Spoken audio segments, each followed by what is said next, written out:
Glory sat on the bamboo bed in her husband's hut, clutching her stomach in pain. The once vibrant and cheerful woman had become a shadow of herself.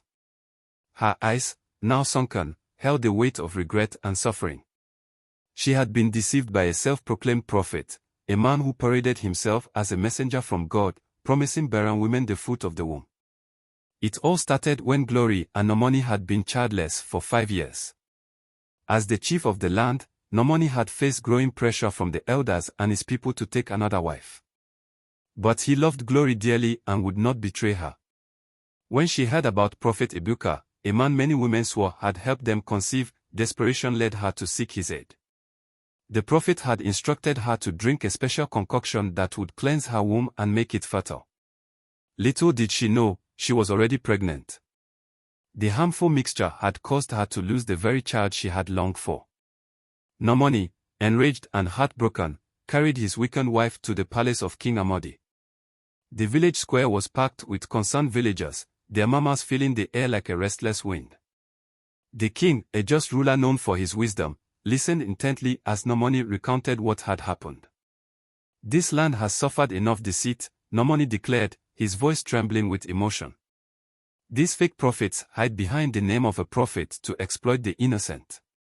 My wife has suffered, but how many others have been victims in silence? The king's face darkened with anger. He stood from his throne and struck his staff on the ground. Enough. Our land has been desecrated and have been insulted for too long. Let it be known that any false prophet or any so-called Osi Ite found in Umuchukwu shall be arrested and judged accordingly.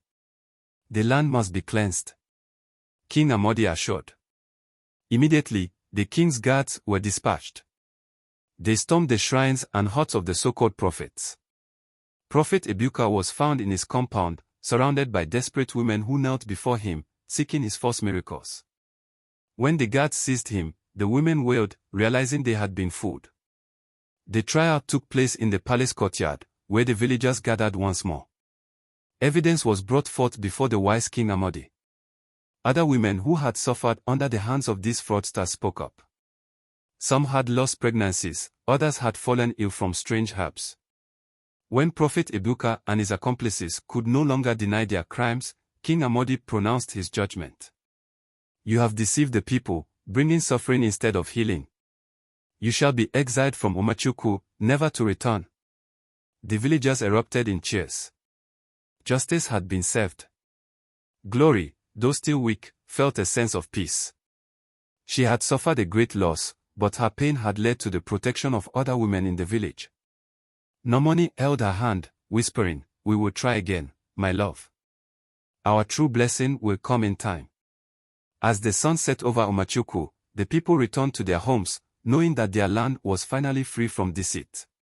Moral of the story: desperation can lead one to make hasty decisions, but not all who claim to help are truly genuine.